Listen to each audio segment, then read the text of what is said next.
우리 정부가 화이트리스트 국가에서 일본을 제외하기로 결정했습니다. 다만 일본이 원하면 언제든 협의에 응하겠다고 했습니다. 혐한 방송 파문을 일으킨 일본 브랜드 DHC 제품이 국내 시장에서 사라지고 있습니다. 대형 유통업체들이 온라인 몰과 거리 매장에서 DHC 제품 판매를 중단했습니다.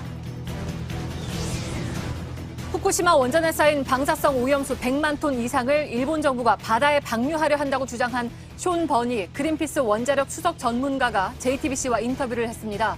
숀 버니는 일본 정부가 처리 비용을 아끼려고 환경 오염 문제는 뒷전으로 밀어놓았다고 지적했습니다.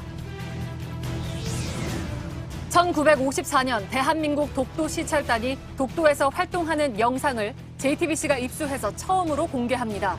일본이 영유권을 본격적으로 주장하기 시작하던 때인데 그 주장이 허구임을 다시 확인하는 역사적인 의미가 있습니다.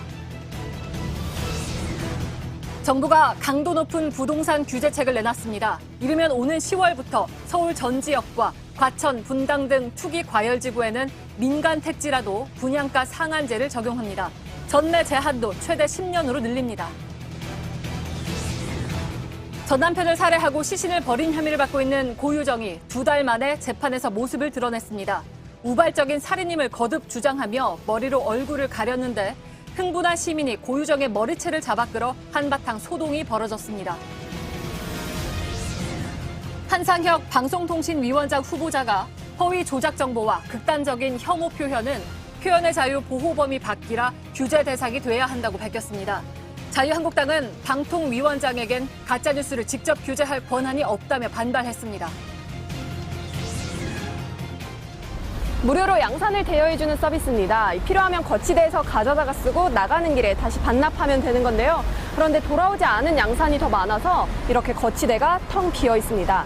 오늘 밀착 카메라는 시민들의 양심에 맡겨진 공유 서비스의 현장을 다녀왔습니다.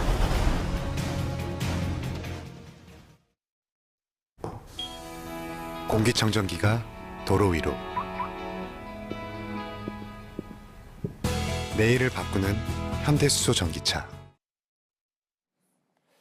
시청자 여러분, JTBC 뉴스룸을 시작하겠습니다. 긴밀한 국제 공조가 어려움으로 일본이 가해 2 지역으로 분류됩니다.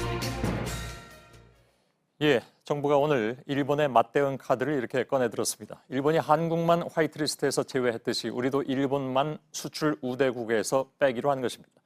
정부는 국제적인 기본 원칙을 지키지 않은 나라, 즉 일본을 별도로 관리하겠다는 입장입니다. 송지혜 기자입니다. 우리나라는 전략물자 수출국을 가와 나 두 지역으로 구분해왔습니다. 일본의 화이트리스트에 해당하는 가 지역엔 미국과 영국, 일본 등 29개 나라가 있습니다. 정부는 이 가 지역을 둘로 쪼갠 뒤 일본만 가의 2 지역에 넣기로 했습니다. 기존 나 지역까지 3개 지역으로 운영하겠다는 겁니다. 가해 2 지역에 대한 수출 통제 수준은 원칙적으로 나 지역의 수준을 적용하게 됩니다. 사용자 포괄 허가를 예외적으로만 허용받고 개별 허가 품목의 경우 신청 서류와 심사 기간 모두 늘어나는 등 수출이 까다로워질 수밖에 없는 겁니다. 일본이 우리를 화이트리스트에서 뺀 뒤 B그룹으로 강등한 것과 비슷한 방식입니다. 일본에 대한 맞대응 조치로 볼 수 있습니다. 개정안은 20일간 의견 수렴 등을 거친 뒤 다음 달 시행될 예정입니다. 정부는 다만 이 기간 중 일본 정부가 협의를 요청하면 언제 어디서건 응할 준비가 돼 있다고 밝혔습니다. JTBC 송지혜입니다. 지난 2일 우리 정부는 화이트리스트에서 일본을 빼겠다고 이미 예고한 바가 있습니다. 정확히 열흘 만에 이를 실행에 옮겼습니다. 광복절이 있는 이번 주의 첫날을 일본에 대한 대응으로 출발하는 겁니다. 청와대 연결하겠습니다. 심수미 기자 나가 있습니다. 원래 이 발표는 지난주 목요일에 하기로 돼 있었는데 왜 오늘로 늦춰진 겁니까? 네, 말씀하신 대로 8일 이 국정현안 점검 조정회의에서 결정될 예정이었습니다. 그런데 일본이 이날 수출 규제 조치 이후 처음으로 포토레지스트 등 일부 항목에 수출 허가를 내줬습니다. 일본이 실제 규제를 어떻게 이행하는지를 보면서 우리도 대응 수위를 조절하고 있다고 풀이됩니다. 오늘 화이트리스트 배제 방식도 예상보다는 조금 완화된 형태라는 이야기도 나오고 있습니다. 완화됐다는 것이 어떤 뜻입니까? 네, 원래는 이전에 없던 다지역이라는 새로운 카테고리를 만들어서 우대국이죠. 가에 속했던 일본을 따로 떼어내서 넣겠다는 거였습니다. 하지만 이번 안은 가를 1, 2로 나누어서 일본을 다른 백색 국가 28개국과 분리를 한다는 점이 다릅니다. 큰 틀을 바꾸지 않고 기존의 분류를 미세 조정하는 방식으로 발표한 겁니다. 정부 관계자는 일본이 4대 국제 수출 통제 체제에 모두 가입한 국가라는 점 등을 감안했다고 설명했습니다. 예, 완화됐다고는 물론 하지만 광복절이 있는 이번 주 첫날에 이런 조치를 발표한 건데 일본에 대한 메시지가 이번 주 내내 이어질 것으로 보이죠. 어떤가요? 네, 일단 오늘 정부가 일본을 화이트리스트에서 배제하면서 동시에 대통령의 메시지가 나왔습니다. 문 대통령은 오늘 광복절을 맞아 한층 결연해질 수밖에 없지만 감정적으로 대응해서는 안 된다고 강조했습니다. 이번 주에는 내일 국무회의와 모레 독립유공자 오찬 그리고 광복절까지 계속해서 대일본 메시지가 나올 걸로 보입니다. 다만 오늘 메시지에서 보듯이 그 표현은 상당히 절제돼 있을 걸로 예상됩니다. 차분하고 또 신중하게 위기를 헤쳐나가자는 겁니다. 향후 WTO 제소 등을 고려해서 국내법과 국제법에 모두 위배되는 일이 없도록 정부는 절차적으로 정교하게 대응해 나갈 예정입니다. 예, 청와대에서 심수미 기자였습니다. 일본의 아베 내각에서는 한국 정부가 일본을 화이트리스트에서 배제한 조치를 놓고 WTO 위반 가능성을 제기하고 나섰습니다. 사또 마사이사 외무부 대신이 자신의 트위터를 통해서 이번 조치가 일본 수출 관리 조치에 대한 대항 조치라면 WTO 위반이라고 할 수 있을지 확인하겠다고 밝히는 것입니다. 일본이 한국을 배제한 것은 수출 관리 조치였다고 정당화하고 한국의 조치만 문제 삼은 것인데 사또 부대신은 실질적인 영향은 없을지도 모른다면서 한국의 수출 물자를 평가절하하는 듯한 발언도 남겼습니다. 사또 부대신은 최근에 문재인 대통령을 향해서 비정상이라고 해서 논란을 일으켰던 인물이기도 합니다. JTBC 보도 이후에 주말 내내 혐한 방송 파문을 일으켰던 일본 화장품 업체 DHC가 한국 시장에서 설 자리를 잃고 있습니다. DHC는 주로 화장품 편집 매장을 통해서 판매하는데 이 업체들이 오늘부터 DHC 제품은 취급하지 않기로 했습니다. DHC 국내 모델도 광고 활동을 거부하겠다고 밝혔습니다. 성화선 기자의 보도입니다. 그동안 DHC 제품은 주로 전국 1,500여 곳의 화장품 편집 매장에서 팔렸습니다. 하지만 오늘부턴 찾기 어렵습니다. DHC 약간 이슈가 있어가지고 제품상 자체는 좀 빠지는 오늘 아마 정리 고민할 거예요. 당장 계약 중단이 어려운 업체들은 DHC 제품을 잘 안 보이는 곳으로 치웠습니다.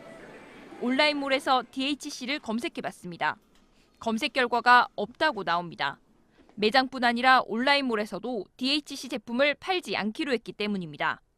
성난 소비자들의 퇴출 운동에 업체들도 빠르게 반응한 겁니다.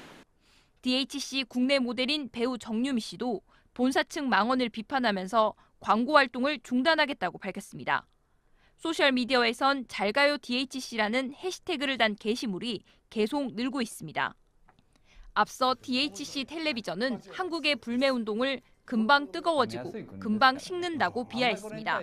하지만 우리 소비자들의 거센 반발 속에 한국 시장에선 퇴출될 위기에 놓였습니다. JTBC 성화선입니다. 이 DHC를 놓고서는 일본에서도 하루 종일 논란이 벌어졌습니다. 주로 불매운동을 벌이는 한국 국민에 대해서 비판적인 의견이 쏟아지기도 했는데 일각에서는 DHC를 몰지각하다고 비판하는 목소리도 있었습니다. 김혜미 기자입니다. 일본의 한 포털 사이트입니다. DHC에 대한 한국 국민들의 불매운동 관련 기사가 가장 많이 본 뉴스 중 하나입니다. 이 기사에 달린 댓글은 수천 개에 이릅니다. 대다수 일본 네티즌들은 한국에는 표현의 자유가 없냐고 따지거나 현명한 일본 기업은 한국을 떠나야 한다는 식의 한국 비판 댓글에 공감을 표시했습니다. DHC를 응원한다는 글에도 5,500여 명의 네티즌이 좋아요를 눌렀습니다. 하지만 DHC의 이중성을 비판하는 목소리도 적지 않았습니다. 한국을 적국이라고 하면서 약삭빠르게 장사를 해온 DHC를 향해 거짓말쟁이란 비판이 나왔습니다. 한국의 불매운동을 이해할 만하다는 의견도 있었습니다. 일본의 소셜 네트워크 서비스 상에서는 이처럼 JTBC의 보도가 수천 차례 공유됐고 DHC의 혐한 방송은 일본에서도 화제의 중심이 됐습니다. JTBC 김혜미입니다. 일본 정부가 후쿠시마 원전의 방사성 오염수를 바다에 버리려 한다고 주장한 숀 버니 그린피스 수석 원자력 전문가가 우리나라를 찾았습니다. 이 문제를 자세히 알려서 일본의 방류 계획을 철회시키기 위한 그런 목적인데요. 돈이 덜 드는 방법만 생각하면서 문제를 키워온 일본 정부를 강하게 비판했습니다. 강버들 기자가 만나봤습니다. They really didn't look at the environmental and human health issues. 쇼 버니 수석 전문가는 일본 정부가 비용에 초점을 맞춰 후쿠시마 방사성 오염수 대책을 논의했다고 지적했습니다. One of which is into the Pacific Ocean, which is the cheapest option. They didn't make a formal saying you must do this, but they made it very clear which was their preferred option. The preferred option was discharge. 도쿄전력은 지난해 오염수 정화 처리에 실패했다고 인정하기도 했습니다. 처리된 물에서 안전치의 최대 2만 배에 달하는 방사성 물질이 검출된 겁니다. 그린피스 등 환경단체는 안전한 수준으로 정화하는 게 어렵다는 점 등을 들어 장기 보관을 주장해왔습니다. Not completely gone, but it relatively minimal. So that would be 125 years. 그 사이 처리 기술에 대한 투자도 필수적입니다. 현재 오염수가 115만 톤 쌓여 있고 매일 100여 톤씩 늘어나는데 일본 정부는 아직도 확실한 입장을 밝히지 않고 있습니다. Especially now that we're moving towards the Olympics, I think they'll want to avoid any controversial decision.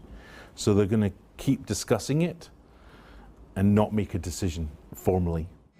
오염수 방류 방침을 완전히 철회하도록 압박을 이어가야 한다고도 주장했습니다. JTBC 강버들입니다. 예, 광복절이 있는 이번 주에는 한국 물론 일본에서도 아베 정권에 반대하는 양국 시민들의 시위가 이어지게 됩니다. 오는 14일 수요일에는 위안부 피해자들의 1400번째 수요 집회가 도쿄에서 열립니다. 그리고 광복절 당일인 15일에는 도쿄와 오사카에서 반아베 집회가 동시에 열립니다. 윤서령 특파원입니다. 아베 정부의 수출 규제를 규탄하는 일본 시민들의 목소리가 커지고 있습니다. 일본에선 종전 기념일인 8월 15일에 도쿄와 오사카에서 노 아베를 외치는 시위가 동시다발로 열립니다. 지난 4일 도쿄 한복판 신주쿠역 앞에서 자발적인 시민들의 집회가 열린 뒤 오사카 시민들도 나서기로 한 겁니다.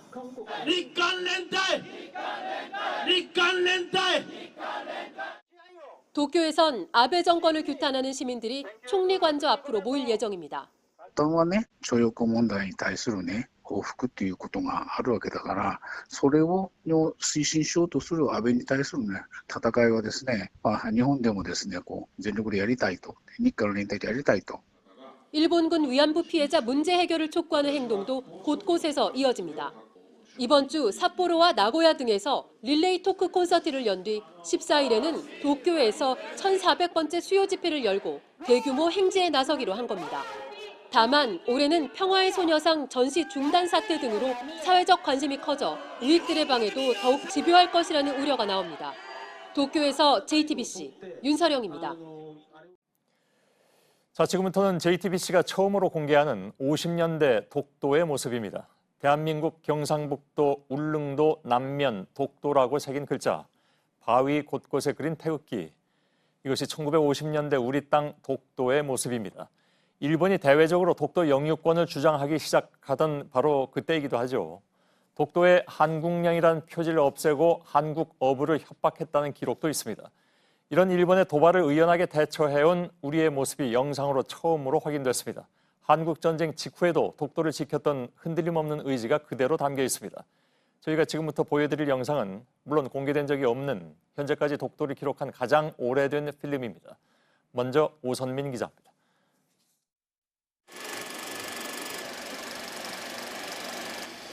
나룻배 한 척을 실은 배가 파도를 헤쳐나갑니다. 해양경찰대 ROKCG라는 글자가 또렷이 보입니다. 태극기를 단 우리 경비선 화성호입니다. 저 멀리 섬이 보이기 시작하자 뱃머리로 사람들이 나옵니다. 힘을 모아 나룻배를 내리고 사공이 노를 저어 외딴 섬으로 향합니다. 대한민국 경상북도 울릉도 남면 독도입니다. 1954년 7월 25일 우리 국회가 파견한 독도 시찰단의 모습입니다. 2차 세계대전 이후 일본은 독도에 대한 야욕을 자주 드러냈습니다. 당시 시찰단에 함께한 기자는 회고록에서 일본 참의원이 바위마다 일장기를 그려놓았다며 내가 다케시마에 왔다. 한국의 함선은 그림자조차 보이지 않는다고 망언을 해서 국회가 발칵 뒤집혔다고 했습니다. 이런 일본의 주장을 정면으로 반박하고 독도가 우리 땅이라는 흔들리지 않는 사실을 재확인하기 위해 시찰단을 보낸 겁니다. 김상돈, 여무량, 김동욱 세 국회의원은 부산항을 출발해 22시간 만에 독도에 도착했습니다. 고된 여정은 기록으로 남아 있습니다. 때마침 퍼붓는 폭우와 심한 파도는 마치 나뭇잎과도 같이 화성호를 농락하였다. 나침반이 미수리가 돼서 불안정하고 방향을 놓쳤다. 시찰단은 독도 바위마다 그려진 일장기를 태극기로 고쳐 그렸습니다. 이후에도 우리 정부는 독도에 등대를 설치하고 경비를 강화했습니다. JTBC 오선민입니다. 예, 저희는 이 필름이 담고 있는 의미를 찾기 위해서 여러 전문가들에게 분석을 맡겼습니다. 일본이 독도 영유권을 본격적으로 주장한 1950년대에도 우리의 실효적인 지배는 흔들리지 않았던 사실을 영상으로 재확인하는 것으로 평가받았습니다. 홍지용 기자입니다. 1950년대 초 일본은 독도가 자기네 땅이라는 주장을 국제사회에 하기 시작했습니다. 물리적인 도발도 서슴지 않았습니다. 53년도에 들어가게 되는데 들어가서 한 일이 독도에 대한 독도 영토 표석을 세우게 됩니다. 근데 일본 사람들이 그것을 또 제거하게 되고 거기다가 또 말뚝을 받고 하는 독도에서는 또 다른 전쟁이 있었던 거죠. 지난해 일본 정부는 1953년 일본 주재 영국 대사관의 보고서를 근거로 영유권을 또 주장했습니다. 그러나 JTBC가 입수한 영상은 이 시기 우리의 경찰력과 군사력이 독도를 장악하고 있었음을 한눈에 보여줍니다. 이런 사실은 이미 1954년 7월 국회 속기록에 나와 있습니다. 우리 해경이 일본 참의원의 독도 상륙을 막았다고 나옵니다. 입법부랑 행정부가 같이 힘을 합쳐서 독도 수호 같은 목소리를 낸 게 54년의 일이죠. 독도가 우리 땅이라는 건 이미 오랜 역사적 근거와 1952년 해양주권선인 평화선 설정으로 확인된 사실. 전문가들은 이를 영상으로 재확인하는 역사적 가치가 있다고 봤습니다.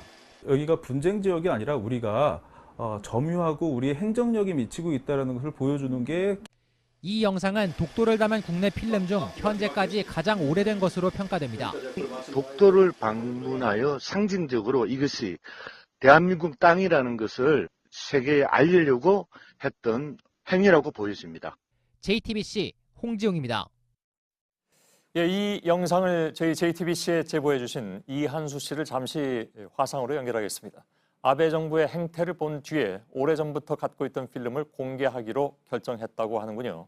이한수 씨 지금 영상으로 연결되어 있습니다. 안녕하십니까? 학생들한테 영어를 가르치는 일을 하신다고 들었습니다. 필름은 평소에 관심도 많고 또 좋아해서 수집하시는 걸로 들었는데 이 필름은 어떻게 구하셨습니까, 그러면?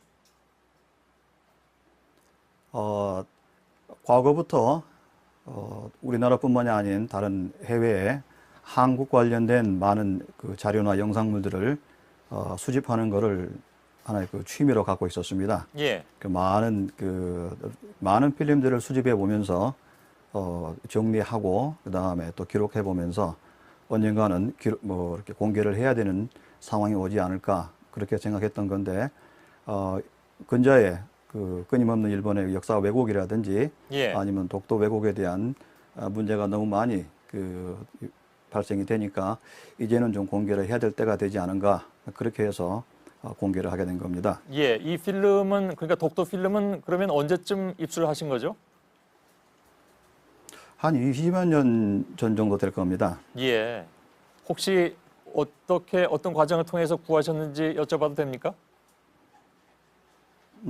원래 아까도 말씀드린 대로 필름이라든지 아니면 그의 그 역사에 관련된 많은 자료들은 향후 우리 후세라든지 아니면 예. 현대에 있는 이런 사람들에게 하나의 역사의 증거로서 알려줄 필요가 있어서 끊임없이 컬렉션을 하고 그다음에 지금도 마찬가지입니다만은 국내 관련한 많은 영상물들을 예. 수집해야 되는 게 그런 목적입니다. 어디서 구하셨는지는 말씀하시기 어려운 모양이네요. 네네. 예, 알겠습니다. 계속 그 부분은 답변을 안 하시길래 알겠습니다. 일단 그 뒤에 보니까 집안에 영상기도 있고 또 필름들이 굉장히 많습니다. 이 필름을 그러니까 독도 관련 필름을 저희한테 건네시기까지는 여러 가지 좀 고민을 하셨을 것 같은데 조금 아까 말씀하신 특히 최근에 이제 아베 정부의 행태 이것을 보시고 결심을 하게 됐다라는 말씀으로 답변을 좀 가름하도록 하겠습니다. 이 필름을 처음에 영사기에 돌려보고 독도 모습을 처음 확인했을 때 어떤 생각이 들으셨습니까? 당시 영상물들은 그 정리가 돼 있는 영상물들이 아니기 때문에 예.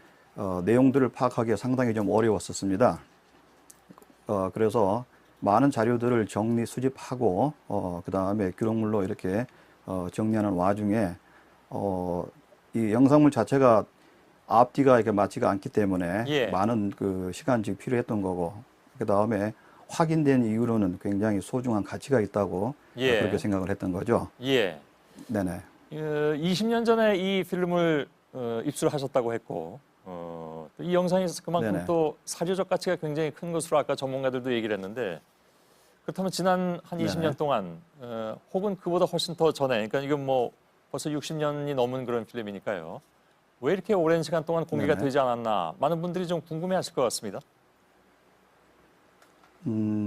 가지고 있는 그 국내 영상물 중에서는 그 국내 관련된 영상은 1930년대부터 꾸준히 그 컬렉션을 하고 있고요. 예. 그 다음에 이러한 영상물들이 공개를 안 하는 이유는 시간과 때가 필요할 때가 있을 거라고 생각을 했던 거고, 예, 예.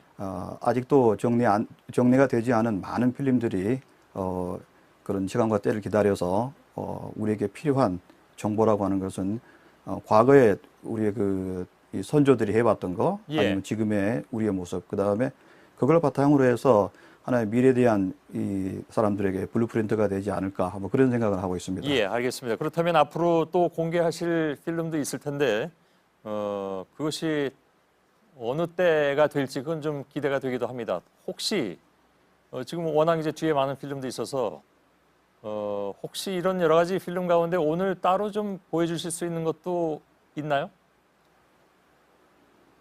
그 외에 뭐 필름은 많이 있습니다만은 방송에 나갔던 필름이 요 필름입니다. 예. 그래서 뭐 요 필름도 있고 그 외에 뭐 보여줄 수 있는 필름들은 차후 시간이 되면은 공개를 해야 되는 상황이 되지 않을까 뭐 그런 생각입니다. 왜냐하면은 예. 역사적인 가치라든지 아니면은 그런 그 역사를 통해서 우리가 과거를 조명하고 그 다음에 현재 그 상황을 이해를 하고 그다음 그걸 바탕으로 해서 미래의 젊은이들에게 우리 예. 역사에 대한 어떤 그 역사 고취 뭐 그렇다 그러면은 또 국민의 단결력 그런 것이 꼭 필요하다 그러면은 언제든지 공개할 상황이 되지 예. 않을까 그런 생각을 합니다. 잘 알겠습니다.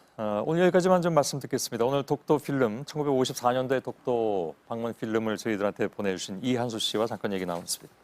고맙습니다.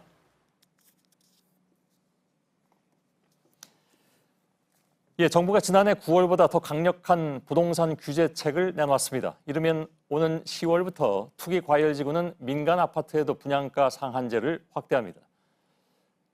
서울 전체와 과천, 또 분당 등이 해당됩니다. 대출을 조이면서 잠시 잠잠했던 부동산 시장이 강남 재건축 아파트를 중심으로 다시 들썩이자 아예 가격을 직접 규제하고 나선 것입니다. 곧 분양 예정인 재건축 아파트에도 적용을 하고 다른 사람에게 팔 수 없게 제한하는 기간, 즉 전매 제한 기간도 최대 10년까지 늘리기로 했습니다. 먼저 박영호 기자의 보도를 보시겠습니다. 정부 대책의 핵심은 민간 아파트 분양가 상한제 적용 대상을 투기과열지구로 넓힌 겁니다. 현재 투기과열지구로 지정된 곳은 서울 25개 구와 경기 과천시, 성남시 분당구, 대구 수성구 등 모두 31곳입니다. 이 지역 중 집값이 급등할 수 있는 곳을 심사를 거쳐 분양가 상한제 대상으로 선정합니다. 이미 관리 처분 계획 인가를 받은 재건축 재개발 단지도 해당됩니다. 분양을 앞둔 둔촌 주공과 개포 주공 1단지, 반포 주공 1단지 등도 적용 대상입니다. 상한제가 적용이 되면 시세 대비해서는 7 내지 80% 저희가 예상한다고 말씀드렸는데 서울의 한 재건축 아파트는 현재 예상 분양 가격이 3.3제곱미터당 3,500만 원 정도입니다. 시장에선 분양가 상한제가 적용되면 여기서 1,000만 원 정도 떨어질 거라고 봅니다. 싸게 분양받아 비싸게 되파는 이른바 로또 아파트를 막기 위한 대책도 내놨습니다. 현재는 전매 제한 기간, 즉 다른 사람에게 팔 수 없는 기간이 분양 가격에 따라 3년에서 4년인데 이걸 최대 10년으로 늘립니다. JTBC 박여우입니다. 예, 매우 강력한 대책이죠. 정부가 집값에 직접 개입한다. 시장의 반응은 엇갈리고 있습니다. 집값이 안정될 것이라는 기대도 있고 또 시장을 흔드는 것이 아니냐 이런 우려도 나오고 있는데 취재 기자와 한 걸음 더 들어가겠습니다. 이한주 기자입니다. 예, 분양가 상한제 도입 정부가 발표하기 전부터 굉장히 좀 논란이 됐던 부분이기도 합니다. 근데 작년에 내놓은 것보다는 아무튼 훨씬 더 강력한 대책이라고 봐야 되겠죠. 네, 민간 아파트 분양가를 제한하는 것은 이 부동산을 규제하는 사실상 최후의 수단이라는 평가가 많습니다. 사실 그래서 이게 안 통하면 어떡하나 하는 걱정들도 있는 것이고요. 맞습니다. 예. 그동안 간접 규제를 해오다 직접 규제로 돌아선 이유도 그겁니다. 예. 이 8이나 9.13 등 이 기존 부동산 대책이 양도세를 강화하고 이 대출을 조이는 식으로 가격을 조정했다면 분양가 상한제는 집값을 말 그대로 정부에서 직접 정하는 겁니다. 예. 그만큼 효과는 강력하지만 시장 논리에 어긋난다는 반발도 클 수밖에 없습니다. 예. 근데 그런 반발은 사실 예전에 이런 얘기가 나올 때도 늘 있었던 것이긴 한데 결국은 이제 선택이 문제인 것이고 정부는 선택을 한 것입니다, 지금. 그래서 이제 그 효과를 봐야 되는 그런 문제가 남는데 아무튼 이런 카드를 그럼에도 불구하고 빼든 이유 뭐라고 봐야 될까요? 도저히 지금 상황에서는 안 되겠다? 이렇게 판단한 걸까요? 네, 맞습니다. 이 집값 추이를 보면은 쉽게 좀 알 수가 있는데요. 예. 이 서울 아파트 매매 가격 변동률입니다. 보시면 9.13 대책 이후 이 하향 안정세를 취해오다가 7월을 기점으로 다시 반등을 했습니다. 예. 이 오름폭도 점점 더 커지고 있는데요. 예. 특히 서울 분양가는 강남 재건축 재개발을 중심으로 20% 안팎까지 큰 폭으로 뛰었습니다. 예. 이 서울 집값 오름폭의 약 4배입니다. 예. 그래서 실제로 집값이 얼마나 떨어질 것으로 보느냐 이게 중요할 것 같은데. 네, 맞습니다. 예. 이 정부는 분양 가격이 주택도시보증공사 기준 가격으로 20에서 30% 정도 낮아질 것으로 보고 있는데요. 예. 시세와 비교하면 더 떨어질 수 있습니다. 이 후분양을 진행 중인 강남 상하 2차 아파트 같은 경우에는 이 분양가가 3천만 원대 후반까지 떨어질 수 있습니다. 예. 이 기존 시세에 대비해서 큰 폭으로 낮아지는 겁니다. 예. 다만 분양가를 낮추면 이렇게 싼 값에 분양 받은 다음에 비싼 값에 도로 되팔아버리는 그러니까 이른바 로또 아파트가 되는 게 아니냐 이런 우려도 있지 않습니까? 네, 맞습니다. 예. 그래서 다른 사람한테 팔 수 없는 기간인 전매 제한 기간을 최대 10년까지 늘리는 건데요. 예. 현재 4년에서 10년으로 2배 이상 늘어나는 겁니다. 그러네요. 공공주택이 8년인데 이거보다 더 강화를 하는 겁니다. 예. 다만 수도권 공공주택은 민간 분양가 민간 규제처럼 10년까지 늘리기로 했습니다. 예. 자, 시장 반응이 어떻게 나타나고 있습니까? 마지막으로. 네, 우선 정부의 바람대로 집값이 안정을 찾고 실수요자가 실제로 집을 구하는 그런 긍정적인 반응이 나올 거다라는 그런 반응입니다. 예. 하지만 일반 분양 가격이 낮아져서 이 기존의 주민들이 부담금이 늘어나면서 재건축 재개발을 포기를 할 수도 있다. 그런 부작용이 나올 수 있다는 우려도 있는데요. 예. 그렇게 되면 공급이 줄어들기 때문에 집값 상승으로 이어질 수 있고 또 전세값이 뛸 수 있다는 우려도 있습니다. 예, 알겠습니다. 이한주 기자였습니다. 네, 오늘 제주에선 전 남편을 살해한 혐의를 받는 고유정의 첫 정식 재판이 열렸습니다. 법원 안팎은 고성과 몸싸움으로 난리통이었습니다. 일부 시민들은 고유정이 이번에도 머리카락으로 얼굴을 가리자 고 씨의 머리채를 잡기도 했습니다. 김도훈 기자입니다. 전 남편 살해와 시신 유기 혐의를 받는 고유정의 첫 정식 재판이 열리는 제주지방법원입니다. 이른 아침부터 재판을 보려는 시민 100여 명이 몰려들었는데요. 법정으로 올라가 보겠습니다. 방청객이 몰려 법원이 질서유지선을 설치했습니다. 3시간 정도 기다렸고 오늘 이제 재판을 영상해서 지역의 일에 대해서 관심이 가는 거니까 이제 방청권을 못 얻어 항의하는 시민도 있었습니다. 양해 부탁드립니다. 연두색 수의의 고유정이 머리로 얼굴을 가리고 나타났습니다. 법정에서 일부 방청객은 살인마라고 소리치다 제지를 받기도 했습니다. 재판이 끝나자 소동은 더 커졌습니다. 시민 수십 명이 고유정이 타고 갈 호송버스를 에워쌌습니다.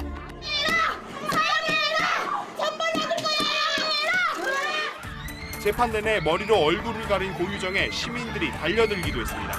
급기야 시민들은 고유정의 머리채를 붙잡았고 현장은 아수라장이 됐습니다. 고유정은 이번 재판을 앞두고 판사 출신 변호인을 새로 선임했습니다. 지금까지 나온 계획범행 증거를 상대로 우발적인 범행이었다며 긴 공방을 예고 중입니다. 다음 재판은 다음 달 2일 이곳 제주지방법원에서 열립니다. JTBC 김도훈입니다. 네, 고유정 측은 오늘도 우발적인 살인이었다고 거듭 주장했습니다. 그러면서 피해자의 비정상적인 성욕이 비극을 불렀다고 주장했습니다. 검찰과 유족 측은 고인을 매도했다며 반드시 책임을 묻겠다고 했습니다. 강신우 기자입니다. 고유정은 줄곧 성폭행을 막으려다 전 남편을 죽였다고 주장하고 있습니다. 오늘 재판에서도 이를 강조하는 데 대부분의 변론 시간을 썼습니다. 고 씨 측은 피해자의 비정상적 성욕이 살인을 불렀다는 주장을 내놨습니다. 낯뜨거운 설명을 한참 이어가 재판부가 막아서기도 했습니다. 검찰은 거짓 주장으로 이에 대해 반드시 책임을 져야 할 것이라고 반박했습니다. 유족들도 고인을 짐승으로 매도했다며 분통을 터뜨렸습니다. 핵심 증거인 졸피뎀에 대해서도 고 씨 측은 인정하지 않았습니다. 졸피뎀을 검색한 건 단순한 호기심 때문이었고 전 남편에게 먹이지도 않았던 겁니다. 검찰은 졸피뎀이 피해자 혈흔에서 나온 건 과학적으로 검증된 명백한 사실이라고 못 박았습니다.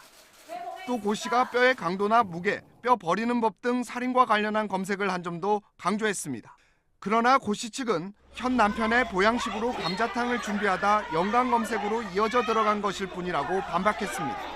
고 씨는 지금도 피해자의 시신을 어디에 버렸는지는 밝히지 않고 있습니다. 수사와 재판의 가장 중요한 부분에 대해 입을 닫고 있는 겁니다. 그런데도 아들이 커가는 걸 볼 수 있게 해달라며 선처만 호소하고 있습니다. 살인에 대한 반성 없이 형량만 낮추려 한다는 비난의 목소리가 커지고 있습니다. JTBC 강신우입니다. 지금 고등학교 1학년인 학생들이 치르는 2022학년도 대학 수학 능력시험에선 문-이과 구분이 없어집니다. 교육부는 국어와 수학의 공통 과목과 선택 과목 비율을 75대 25로 출제하고 사회과학탐구 영역은 계열 구분 없이 17개 과목 가운데 최대 2과목을 골라 응시할 수 있게 하는 2022학년도 수능 기본 계획을 발표했습니다. EBS 연계율은 현행 70%에서 50%로 낮춰서 EBS 교재 위주로 진행되는 학교 수업의 부작용을 줄이기로 했습니다.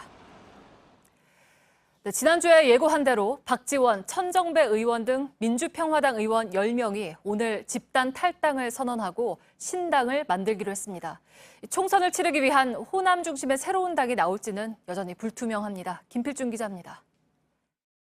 오늘 우리 민주평화당 속에서 그동안 대한정치연대 활동을 해왔던 10분의 국회의원들이 오늘 탈당을 결심하고 박지원, 천정배 의원 등 주로 호남을 기반으로 한 의원 10명은 중도층을 겨냥한 신당을 만들겠다며 탈당을 결정했습니다. 김경진 의원도 독자 행보를 예고하며 탈당했습니다. 이로써 평화당은 정동영 대표를 포함해 4명이 남았습니다. 하지만 정 대표를 뺀 3명은 입장을 유보한 상태입니다. 바른미래당 소속이지만 평화당에서 활동하는 박주현, 장정숙 의원은 서로 다른 선택을 했습니다. 정동영 대표는 박지원 의원을 겨냥해 비판의 말에 쏟아냈습니다. 집단 탈당을 강제한 이분의 행태는 대표적인 구태 정치입니다. 대단히 유감스럽습니다. 평화당은 최근 6개월간 당 지지율이 1%대에 머물렀습니다. 그러면서 총선을 앞두고 변화가 필요하다는 요구가 이어졌습니다. 탈당한 이들과 바른미래당 호남 의원들을 중심으로 정계 개편이 이어질 거란 전망이 있지만 아직 큰 움직임은 없습니다. 선거제 개편안 등 패스트트랙으로 지정된 법안 처리가 흔들릴 거란 전망도 나옵니다. 여야 사당의 공조에서 작지 않은 부분을 차지했던 평화당이 오늘 쪼개졌기 때문입니다. JTBC 김필주입니다. 이번 주부터 본격적인 청문회 정국이 시작됩니다. 한국당의 공세는 일단 조국 법무부 장관 후보자에게 집중됐습니다. 특히 과거 조 후보자가 남한 사회주의 노동자 연맹, 이른바 산호맹 사건으로 실형을 선고받은 걸 부각했습니다.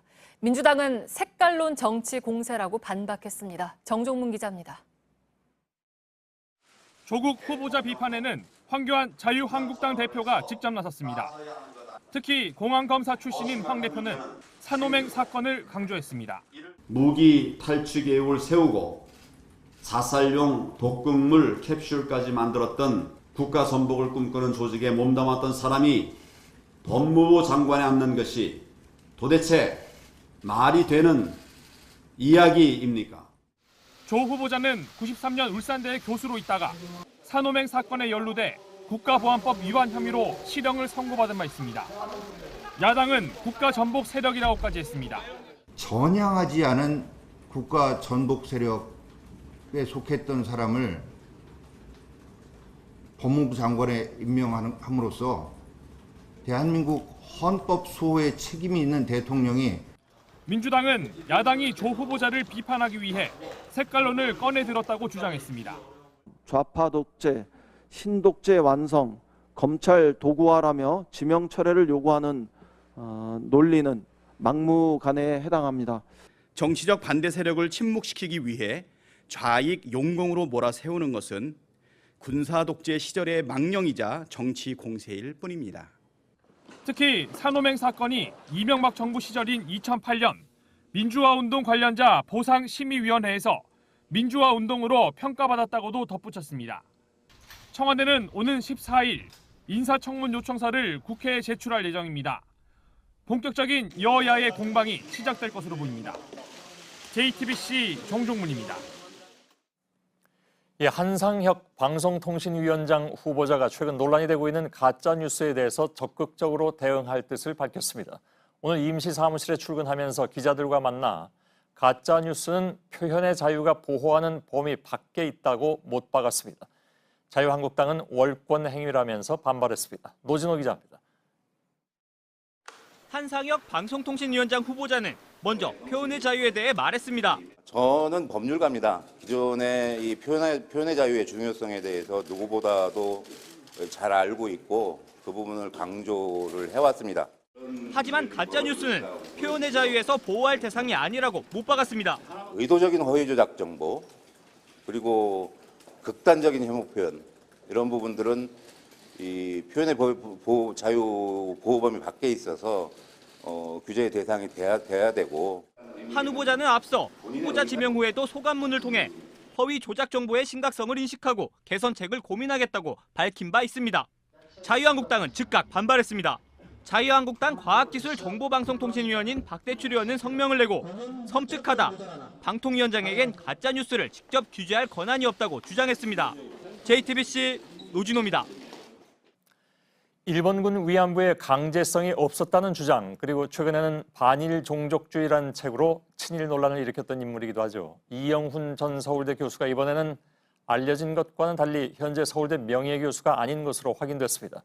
친일에 이어서 거짓말 논란에 휩싸였습니다. 박진규 기자입니다. 일제강점기에 우리나라 경제발전이 이루어졌다. 식민지 근대화론을 주장해온 이영훈 전 서울대 교수는 최근 반일 종족주의란 책을 냈습니다. 조국 법무부 장관 후보자가 구역질라는 책, 구역 매국 친일파라고 비판하면서 논란이 커졌습니다. 이 전 교수는 비열한 자들의 선전선동이라고 맞섰고 자신을 찾아온 기자를 폭행해 논란의 중심에 섰습니다. 이번엔 거짓말 논란이 불거졌습니다. 이 전 교수는 그동안 언론 인터뷰 등을 통해 서울대 명예교수로 소개됐습니다. 자신이 운영하는 이승만 학당 홈페이지에도 명예교수로 돼 있습니다. 하지만 서울대 명예교수가 아닌 사실이 뒤늦게 확인됐습니다. 서울대 규정을 보면 전임 교원으로 15년 이상 재직한 사람을 명예교수로 추대할 수 있습니다. 이 전 교수의 재직 기간은 2002년 6월부터 2017년 2월까지 14년 8개월입니다. 자격이 안 돼 추대가 불가능한 상황이었던 겁니다. 논란이 커지자 이승만 학당 측은 몇몇 공지사항은 실무자 단순 실수라며 명예교수를 사칭해 얻는 이익이 아무것도 없다고 반박했습니다. JTBC 박진규입니다. 트럼프 미 대통령이 한국에서 방위비 분담금을 받는 것이 아파트 월세 수금하는 것보다 쉬웠다, 이렇게 발언한 것으로 전해져서 논란을 빚고 있습니다. 본격적인 방위비 협상을 앞두고 압박 강도도 거세지고 있습니다. 임종주 특파원입니다. 트럼프 대통령은 지난 주말 김정은 위원장의 친서를 깜짝 공개한 직후 뉴욕으로 향했습니다. 정치자금 후원의 연설이 예정돼 있었기 때문입니다. 이 자리에서 트럼프 대통령은 임대아파트 월세 114달러 13센트를 받는 것보다 한국에서 10억 달러를 받는 게 더 쉬웠다고 말했다고 현지 언론이 보도했습니다.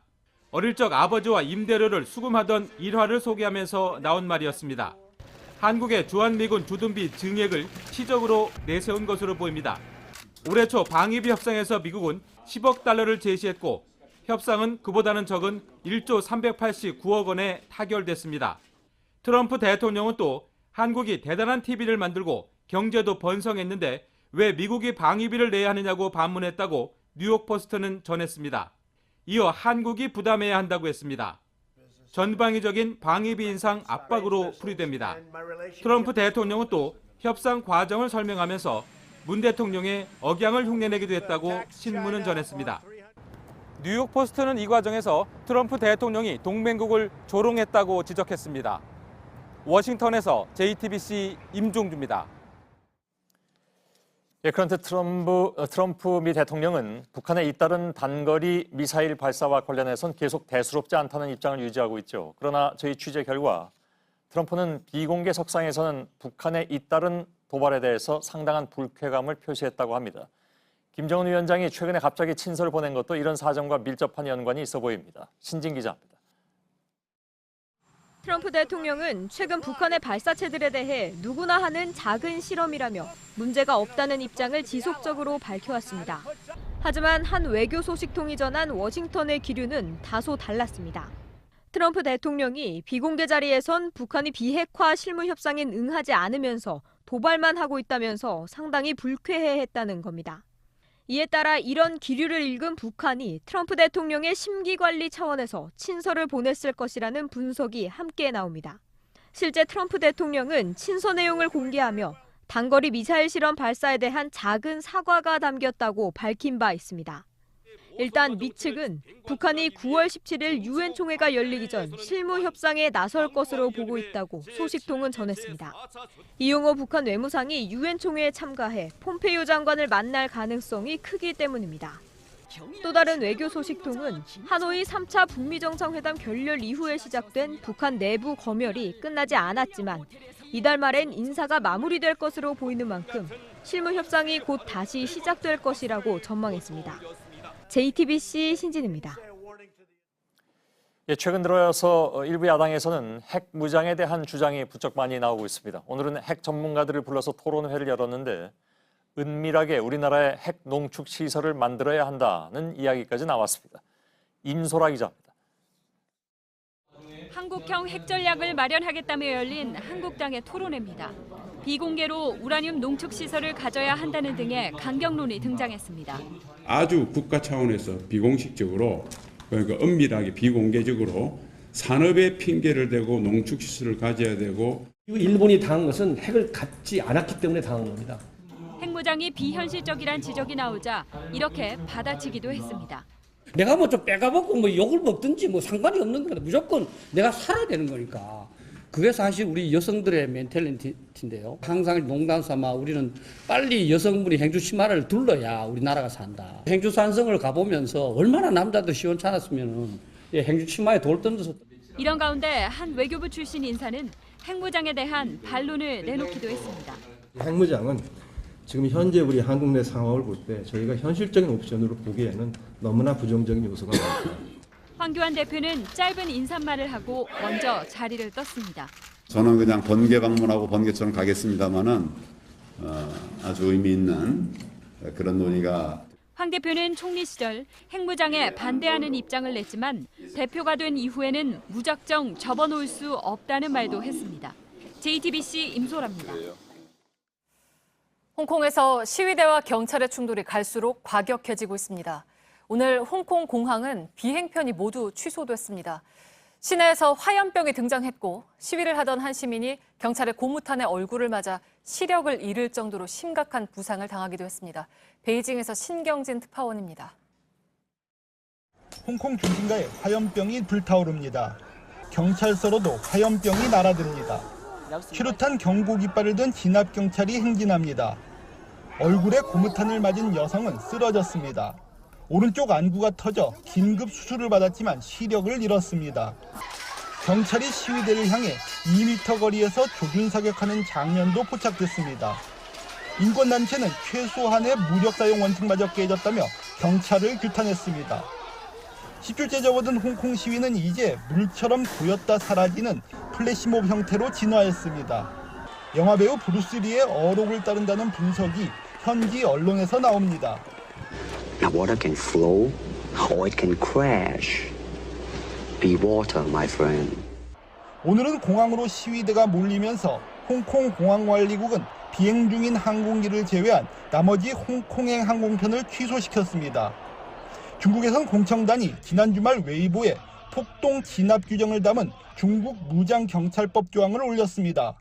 무장경찰의 투입 가능성을 시사한 겁니다. 중국 정부가 홍콩 시위를 공산당 전복을 노린 색깔혁명으로 규정한 가운데 북한 외무성은 중국 정부의 입장을 전적으로 지지한다는 성명을 발표했습니다. 베이징에서 JTBC 신경진입니다. 한 마을이 동서로 갈라져서 헤어지게 된 15살 소녀들이 베를린 장벽을 사이에 두고 이야기하는 장면을 포착한 사진 한 장이 있습니다. 사진 속의 장벽의 소녀들은 분단의 아픔을 상징했는데요. 베를린 장벽이 무너진 지 30주년을 맞아서 58년 만에 이 소녀들이 다시 만났습니다. 런던 김성탁 특파원입니다. 사진 속에서 15살 두 소녀가 손을 잡은 채 이야기를 나눕니다. 그 사이에 장벽이 있습니다. 마을을 동서로 갈라버린 장벽은 친구였던 이들을 떼어놓았습니다. 소녀들의 허리 높이까지 베를린 장벽이 지어지던 1961년 8월 모습입니다. 동쪽 바다체프스키와 서쪽 마이어의 사진은 장벽의 소녀들로 불리며 독일 분단의 아픔을 드러내는 상징이 됐습니다. 환갑이 지난 두 사람은 58년이 흐른 올해 같은 자리에서 재회했습니다. 베를린 장벽이 사라지고 표지성만 남은 자리에서 다시 손을 잡았습니다. 바다체프스키는 당시 어머니와 동베를린을 탈출해 마이어의 집에서 잠시 신세를 지다 헤어진 후 소식이 끊겼습니다. 베를린 장벽 붕괴 30주년을 맞아 독일 언론이 사진 속 소녀들을 찾아 나서면서 연락이 닿았습니다. Die sind immer noch präsent, auch nach dieser langen Zeit. Und jetzt, wenn ich jetzt wieder hier vor Ort bin, berührt mich das alles natürlich alles noch mal sehr und die Erinnerungen kommen auch alle noch mal richtig hoch. 콘크리트 장벽은 1989년 사라졌지만 분단의 기억은 남아 역사의 교훈이 되고 있습니다. 런던에서 JTBC 김성탁입니다. 오늘 오후 경기 양평군에 폭우가 내려 양근천이 범람했습니다. 다행히 다친 사람은 없었지만 바로 옆 주차장에 있던 차량 10여 대가 물에 잠긴 모습이 JTBC 제보 영상에 담겼습니다. 양평군에는 오후 5시 30분 호우주의보가 내려졌다가 지금은 해제됐습니다. 네, 줄기세포 원정시술 사망 사고와 관련한 소식입니다. 70대 한국 여성이 중국에서 줄기세포 치료를 받다가 숨진 사실이 뒤늦게 확인됐습니다. 중국에 가서 저희가 직접 확인을 해보니까 줄기세포 치료를 허가받지 못한 병원에서 불법으로 임상시험을 하고 있었습니다. 정혜성 기자 그리고 임지수 기자가 차례로 보도해드립니다. 중국 엔타이의 한 병원입니다. 70대 여성 박모 씨가 줄기세포 치료제를 투여받던 중 의식을 잃은 건 지난 2016년 6월. 결국 박 씨는 보름 뒤 숨졌습니다. 씨 씨는 부검하지 않고 화장했습니다. 당시 박 씨 유가족이 줄기세포 업체와 작성한 각서입니다. 업체는 유가족에게 치료비 1억 원과 위자료 1억 6천만 원을 주겠다고 제안했습니다. 수사기관과 언론 등에 제보하지 말라는 조건으로 유가족은 각서에 서명했습니다. 해당 줄기세포 치료제는 국내 임상시험도 거치지 않은 제품이었습니다. 안전성 증명 안 했고 그다음에 정말 유용하고 효과적인 검증하지 않은 상태에서 지금 업체는 아직도 원정 시술 고객을 모집하고 있는 상황. 상담을 하자 10주년 기념으로 30% 할인 혜택까지 내세웁니다. 2달밖에 못 산다 이러시는 분들이 7년 8년 사시고 연태 해안병원이라고 많이 가세요. 출자가 한 100명 정도가 가세요. 취재진이 중국의 원정 시술 현장을 직접 추적해봤습니다. 중국 엔타이로 가는 인천공항 탑승장 앞 휠체어를 탄 사람들이 보입니다. 엔타이 공항에 내린 한국인은 20여 명. 현지 여행사 안내에 따라 버스에 탑니다. 창문 너머로 의료 관광 일정이라고 적힌 문서가 눈에 띕니다. 방금 전 공항에 내린 사람들이 버스에 타고 어디론가 이동 중입니다. 저희가 쫓아가 보겠습니다. 다리를 건너 섬으로 간 버스가 도착한 곳은 한 요양병원. 줄기세포 치료 시설이 있는 4층 입구는 벽으로 막혀 있습니다. 한층을 개조한 거예요. 그래서 얘네들이 병원 시간하고 겹치지 않고 VIP 미션에서 혼자 쓸 수 있는 방도 있어요. 줄기세포 원정 시술을 받은 한국인들이 묵고 있는 호텔입니다. 시술을 받은 일부 사람들도 부작용을 우려합니다. 과학적으로 결과를 받거나 신뢰할 만한 그런 답변을 주는 사람이 없어요. 대표를 만나도 라정찬 믿음으로 이렇게 자꾸 얘기하시고 신앙으로. 실제 이 요양병원은 중국에서도 줄기세포 치료를 허가받지 않은 곳으로 확인됐습니다. 사망한 박 씨가 줄기세포를 맞았던 병원도 마찬가지. 병원 의료진 명단에는 박 씨를 치료한 중국 동포 의사도 없었습니다. 이란 사람 혹시 어디 가면 되는지? 그런데 해당 의사는 한국인들이 몰려간 요양병원에서 계속해서 줄기세포 시술을 하고 있었습니다. 그게 맞는 게 그게 하고 상관이 없잖아요. 연세가 아주 많은 분들이니까 그 본인 질환으로 그런 사람들이 많거든요. 근데 1호에 뭐 100분의 얼매랑 그런 걸 봐야지. 이 의사는 중국 병원이 아닌 국내 줄기세포 업체로부터 월급을 받고 있었습니다. 환자들한테 이런 부작용이 있을 수도 있다라고 설명은 해주세요. 그건 저하고 상관이 없어요. 그건 저쪽에 문의할 것이에요. 전문가들은 무엇보다 줄기세포 치료를 둘러싼 국내 법 규정이 문제라고 지적합니다. 안전하게 뭔가 시술하거나 추출하거나 이럴 수 있는 과정, 그리고 그거를 감리 감독하는 구조가 아예 없는 거죠. 불법이니까. JTBC 정혜성입니다. 이 회사의 줄기세포 원정시술 사망사고 의혹은 이번이 처음은 아닙니다. 지난 2010년 당근도신 업체의 전신인 RNL 바이오의 미허가 줄기세포 치료제를 일본과 중국에서 투여받던 환자들이 숨진 사실이 국회 국정감사에서 드러났습니다.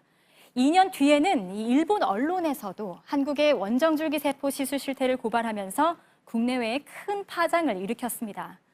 이후 검찰 수사가 시작됐고 재판이 이어졌습니다. 2015년 이 회사 대표였던 라정찬 회장은 불법 의약품 판매 혐의 등으로 유죄를 받았습니다. 그런데 지금도 줄기세포 원정 시술이 계속 이어지고 있는 겁니다. 조금 전 리포트로 보여드린 박모 씨의 원정 시술도 유죄 선고가 난 뒤에 벌어진 일입니다. 2013년 초 RNL 바이오가 14개 언론사에 낸 광고 문구입니다. 파킨슨병 등 현재 의료기술로 치유가 어려운 질병을 치료할 수 있다는 가능성을 확인했다.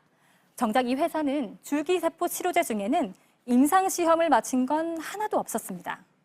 문제는 과장 광고만이 아닙니다. 2013년 당시 유방암 환자였던 정모 씨가 일본에서 줄기세포 치료를 받은 지 2달 만에 상태가 악화됐습니다. 1년여 뒤에는 숨졌는데요. 당시 정 씨 유족은 알바이오가 사실상 환자를 상대로 불법 임상시험을 벌인 것이다 라면서 민형사 소송에 나섰습니다. 하지만 검찰과 법원은 불법 임상시험이 아니라 이 알바이오는 단순히 일본 병원을 소개해준 것에 불과하다고 판단했습니다. 그런데 법원이 인정한 게 있는데요. 알바이오가 설명 의무를 다하지 않았다며 손해배상 책임을 물었습니다.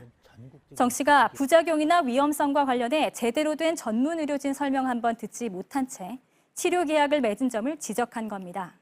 재판부는 극도의 불안감을 가졌던 환자에게 과장된 기대를 갖게 해서 제대로 된 치료를 받지 못하게 했다고 결론 내렸습니다. 정 씨처럼 알바이오를 통해 불법 줄기세포 치료를 받은 사람은 당시 검찰이 파악한 규모만 8천여 명. 각종 사고에도 줄기세포 원정 치료에 대한 수요는 끊이지 않고 있지만 해외 원정 시술에 대한 처벌이나 감독은 제대로 이루어지지 않고 있습니다. JTBC 임지수입니다. 네, 우리 몸에서 지방을 쌓아 살을 찌게 하는 특정 단백질을 국내 연구팀이 찾아냈습니다. 비만이나 당뇨 같은 대사 질환의 원인을 밝혀낸 겁니다. 치료제를 개발하는 데 영향을 줄 걸로 보입니다. 조민진 기자입니다. 비만 환자들은 체질량 지수가 높습니다. 몸무게를 키의 제곱으로 나눈 값인데 이 지수가 높으면 지방이 많다는 뜻입니다. 울산과학기술원 권형무 교수팀은 체질량 지수가 높은 사람일수록 지방세포 안에 토니비피 단백질이 많다는 사실을 밝혀냈습니다. 염증 반응을 증가시키는 토니비피 단백질 양을 조절해 몸 크기를 줄일 수 있다는 것을 증명한 겁니다. 연구팀은 생후 2달 된 쥐 2마리로 실험을 했습니다. 이 가운데 한 마리는 토니비피 단백질 양을 절반으로 줄인 상태에서 넉 달 동안 똑같이 고지방 사료를 먹였습니다. 그랬더니 토니비피를 줄인 실험쥐의 몸무게가 다른 주의 몸무게보다 7g이 가벼운 사실을 확인했습니다. 토니 BP가 줄어들어 지방세포의 에너지 소비가 늘어났기 때문입니다. 사람으로 얘기하면 너무 많이 먹거나 정상으로 먹어도 운동을 너무 안 하는 사람에 해당한다고 생각하시면 돼요. 열했을 때 올라가요. 토니 BP가. 그걸 우리가 발견하고요. 비만과 지방간, 고지혈증 등 각종 대사질환을 유발하는 특정 단백질이 규명되면서 새 치료제 개발에도 관심이 쏠립니다. JTBC 조민진입니다. 해군 교육사령부가 지난 5월 14일 새벽 시간대 탄약고 초소 안에서 술을 마신 부대 소속 A상병 등 6명을 적발해서 이 가운데 4명을 군 검찰에 넘겼다고 밝혔습니다. 이들은 반납하지 않은 휴대전화를 이용해서 치킨과 술을 주문했습니다.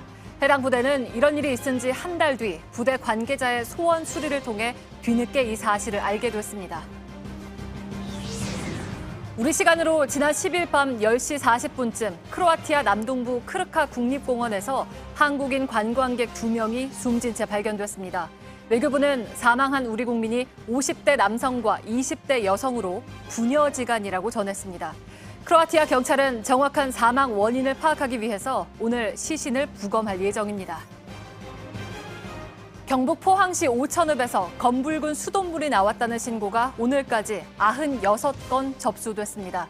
포항시는 극소량의 망간이나 철 성분이 포함돼 수돗물이 간혹 변색되는 경우가 있지만 몸에 해롭지 않고 먹는 물 수질 기준에도 적합하게 수돗물을 공급하고 있다고 설명했습니다. 하지만 시민들은 물티슈로 걸러도 검은 찌꺼기가 나온다며 불안해하고 있습니다.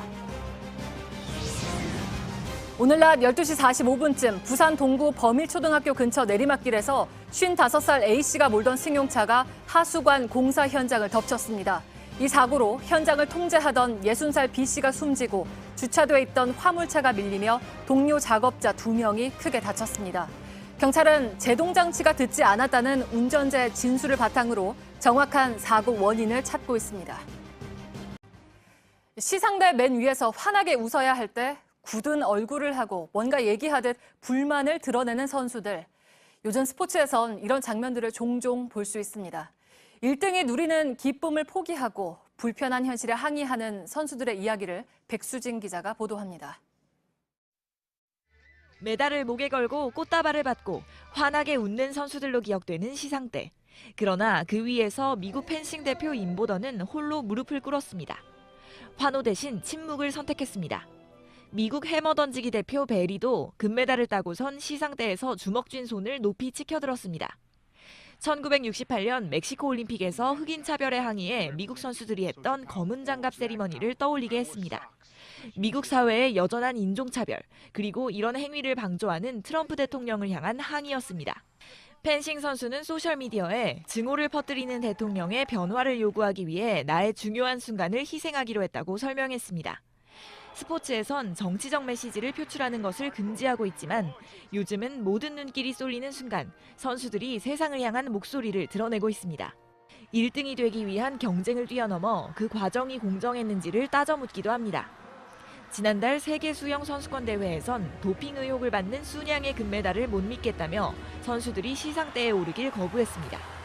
꼭 시상대 위가 아니더라도 선수들은 자신이 마주한 세상의 부조리를 알리기 위해 국가를 불러야 할 때 무릎을 꿇거나 마라톤 결승선을 통과하며 두 팔로 X자를 그리곤 했습니다. 미국 올림픽위원회는 아메리카 대륙의 최고를 가리는 국제대회에서 나온 두 선수의 시상대 세리머니에 당혹하면서 향후 징계를 논의하겠다고 밝혔습니다. JTBC 백수진입니다.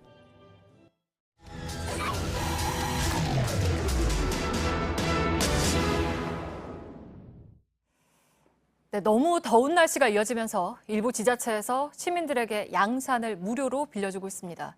그런데 이렇게 빌려간 양산들이 잘 돌아오지를 않습니다. 2달 만에 75%의 양산이 사라진 곳도 있습니다. 밀착 카메라 이선화 기자입니다.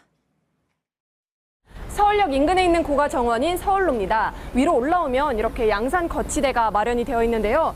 오늘처럼 무더운 날 시민들이 햇빛을 피할 수 있도록 이렇게 무료로 양산을 대여해주는 서비스입니다. 여기 적혀 있다시피 서울로 내에서만 사용이 가능합니다. 대여 서비스는 지난 5월 말부터 시행됐습니다. 연이은 폭염에 이곳을 찾은 시민들은 반가워합니다. 오픈 공간이다 보니까 햇볕이 세서 자주 왔다 갔다 하는데 네. 이렇게 더울 때는 양산 대여해주셔서 너무 좋은 것 같아요. 이곳 서울로에는 총 4군데의 양산 거치대가 설치돼 있습니다. 그런데 지금 여기를 보시면요, 텅 비어 있는 모습을 볼 수가 있는데요. 이 원래대로라면 총 18개의 양산이 이곳에 걸려 있어야 됩니다.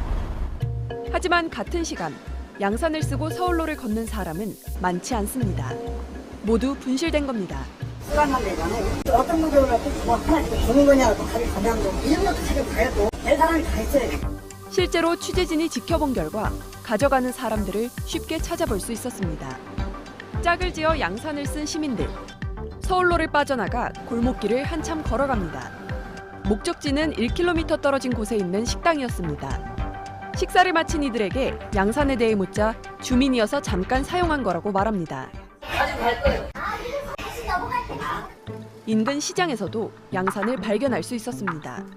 서울로 바로 옆에 있는 남대문 시장입니다. 그런데 보시면은 또 다른 시민이 양산을 들고 가게에서 구경을 하고 있습니다. 원래 그 서울로에서만 가능하다고 그래가지고. 네. 아, 모르셨어요? 네네. 먹고 와야겠다.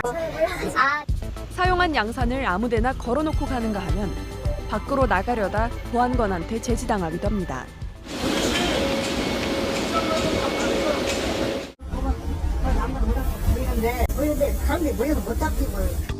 이렇게 2달 반 만에 올해 준비해놓은 양산 400개 중 300개가 사라졌습니다.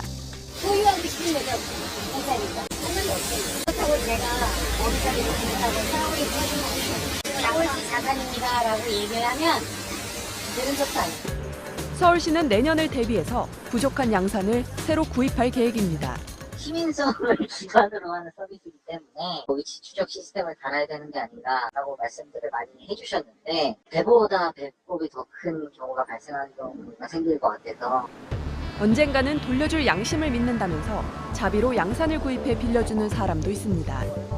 서울 광화문 일대에 설치한 거치대에 아침마다 새 양산을 꽂아놓습니다. 작년에 폭염 있으면서 막 진짜 일사병으로 많이 막 쓰러지고 그랬잖아요. 그때 좀 뭔가 해보면 좋겠다 싶어서. 지난해 회수율은 10%도 되지 않습니다.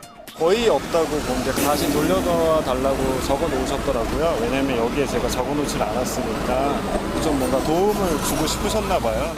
일부 지자체에서는 버려지거나 헌우산을 수리해서 비 오는 날 무료로 대여해주고 있습니다. 회수율이 낮은 점을 고려한 겁니다. 안 될 거라는 시선에도 불구하고 이 공유경제 서비스는 이렇게 곳곳에서 꾸준히 늘고 있습니다. 우리의 시민 의식이 조금씩 나아질 거라는 이 기대와 믿음 때문일 겁니다. 밀착 카메라 이선아입니다.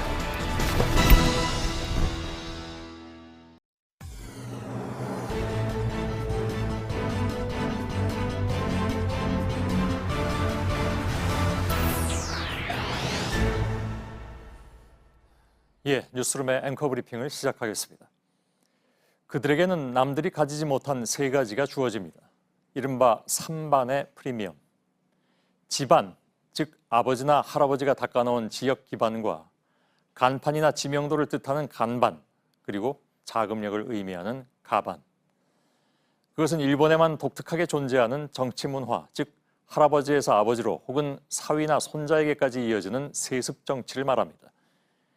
일본의 정치인 5 중에 하나가 이른바 정치명가 출신이라고 하고 자민당으로 한정하면 3명 중에 1명꼴입니다.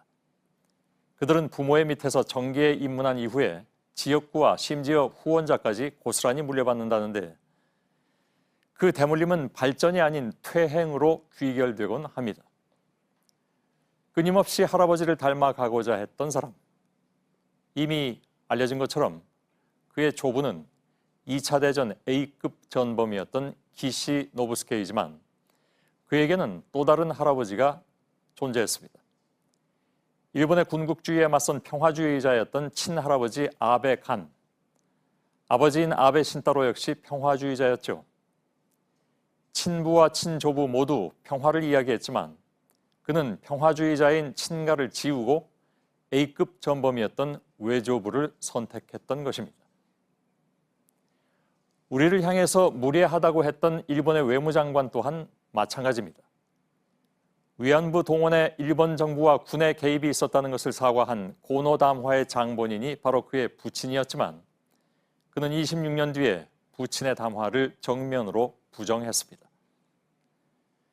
정치를 대물림하되 선대로부터의 DNA는 엉뚱한 방향으로 흘러가 버린 권력의 상속자들이 모여 만들어내는 극우 정치. 날 때부터 이른바 3반의 프리미엄을 손에 쥔 그들은 총리 돌격대를 자처하면서 세를 불리고 그것은 다시 퇴행의 역사를 반복하고 있으니 평화가 아닌 전쟁할 수 있는 나라를 꿈꾸며 갈수록 우경화하고 있는 일본의 모습은 극우 정치인은 물론 정치를 방관한 일본 시민의 무관심이 함께 만들어낸 두려운 미래일 것입니다. 2차 대전이 끝난 후에 일본의 위정 세력, 즉 전범들은 이른바 1억의 총참회를 외치면서 패전의 책임을 국민 모두에게 전가했는데 모두가 잘못했으니 결국 아무도 책임지지 않는 도덕적 세리머니는 성공했던 셈이죠. 따지고 보면 그것은 정치의 대물림과 무관심의 대물림이 만들어낸 비극의 합작품이었습니다. 오늘의 앵커 브리핑이었습니다.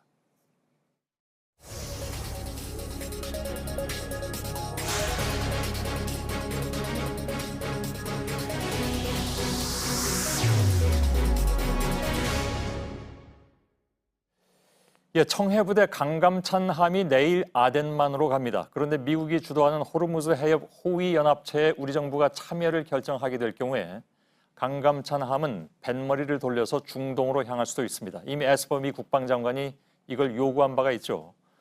자, 이런 가운데 이란은 어제 외교부 대변인을 통해서 한국에 이 문제에 끼지 말라고 당부하고 나섰습니다.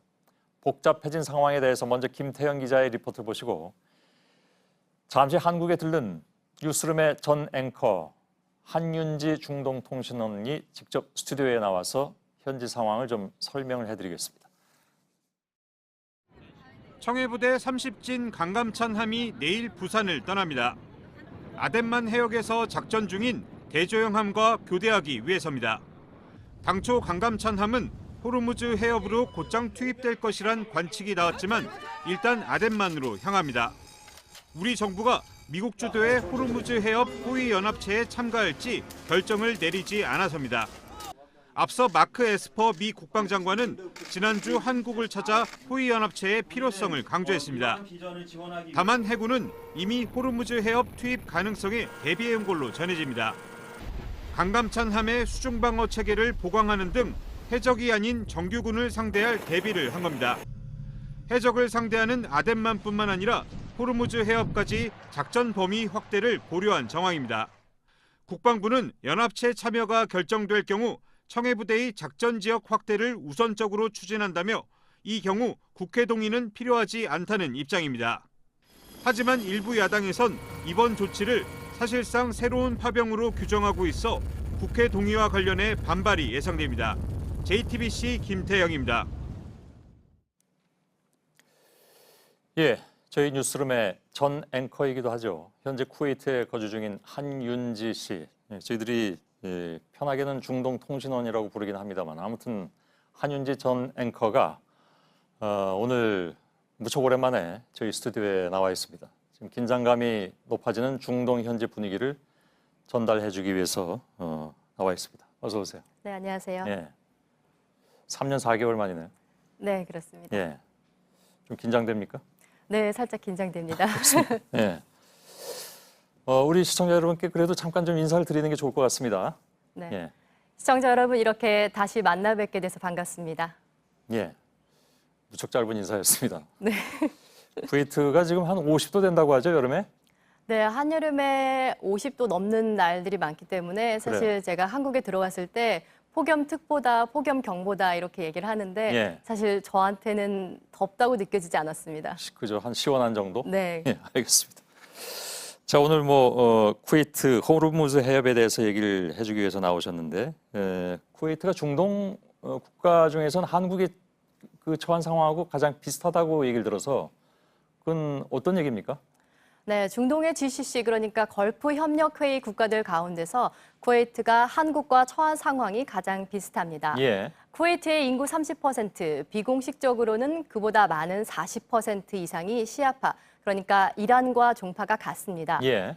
또 그러면서도 중동에서 대표적인 친미 국가 중에 하나로도 꼽히는데요. 우리처럼 미국과도 가깝지만 이란과 관계도 고려해야 하는 처지인 겁니다. 예. 그럼 쿠웨이트는 현재까지 호르무즈 해협 문제와 관련해서 뭐 입장을 밝힌 게 있습니까? 네, 일단 항로의 안전은 확보되어야 한다, 이런 입장을 견지하고 있습니다. 예. 하지만 이란과 미국 어느 편으로도 기울지는 않고 있습니다. 예. 네, 바로 이런 점 때문에 어제 이란 쪽에서 한국도 쿠웨이트처럼 가만히 있어주기를 바란다는 취지로 반응을 내놨을 가능성이 큽니다. 그렇군요. 그럼 이제 호르무즈 해협이 왜 중요한 것인가? 여기에 대해서 조금 얘기를 해봐야 될 것 같은데, 석유를 수출해야 먹고 사는 중동 국가들한테도 여기는 뭐 없어서는 안 되는 그런 매우 중요한 항로잖아요, 그죠?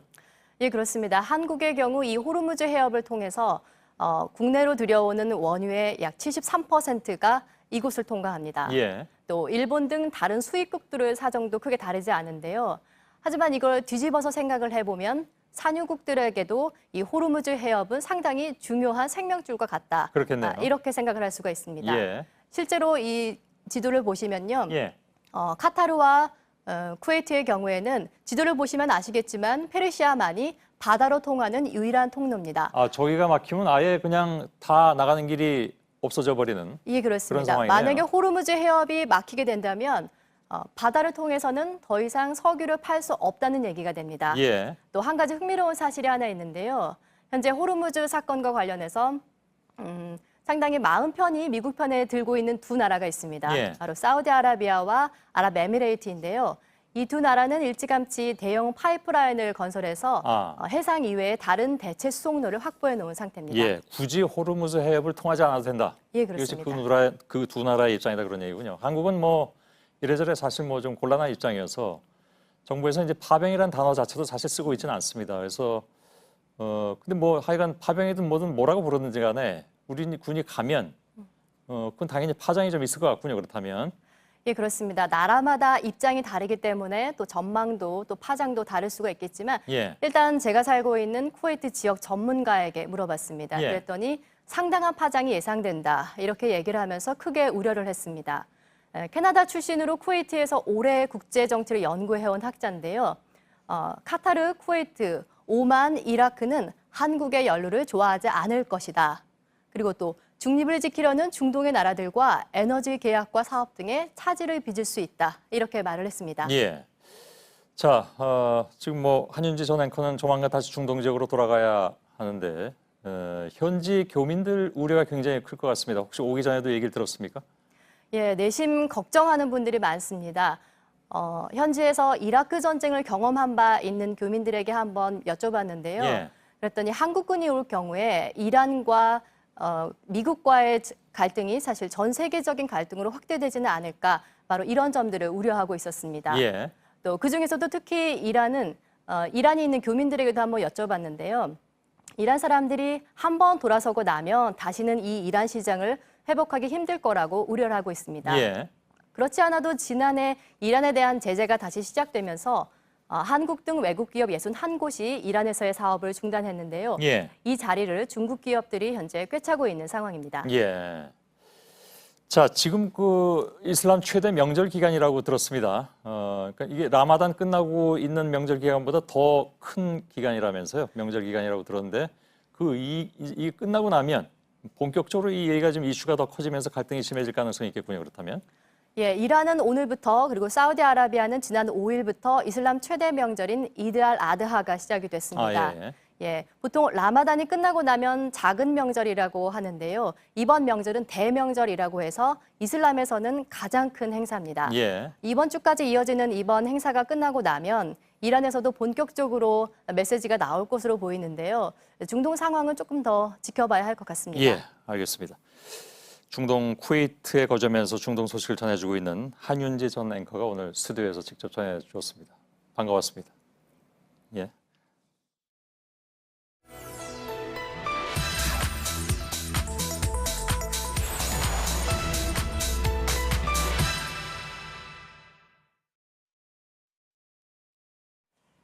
네, 어제 부산에서 누군가가 길가에 걸린 노제펜 현수막을 잇따라 잘라서 훼손하는 사건이 발생했습니다.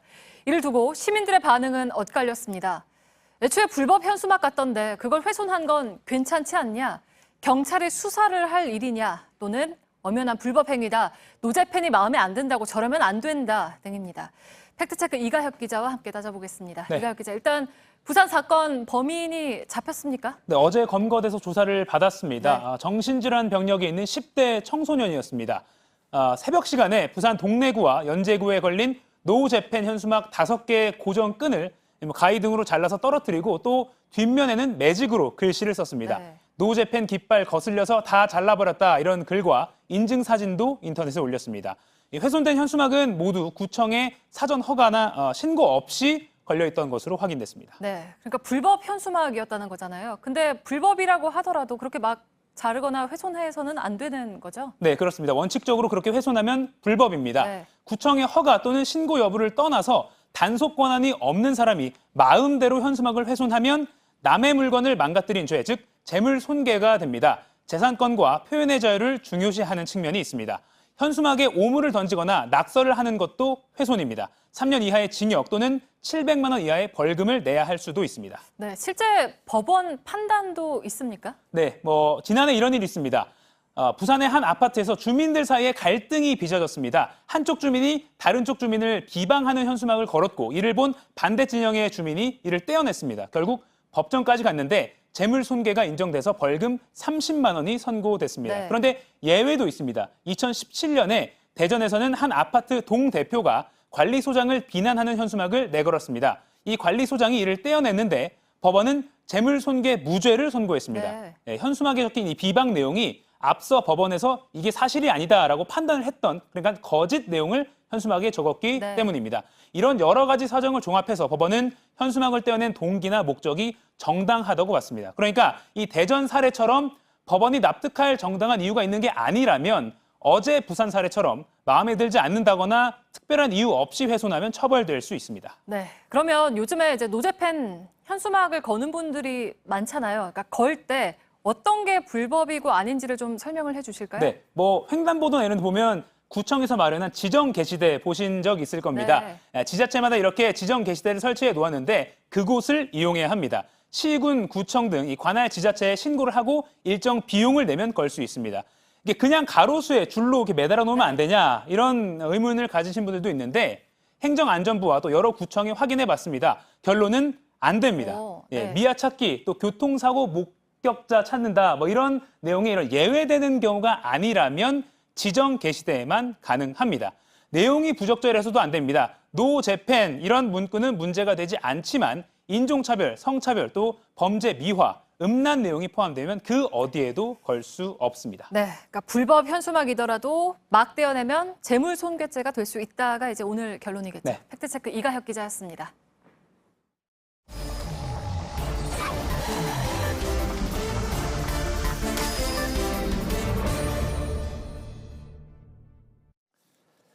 예, 비하인드 뉴스 시작하겠습니다.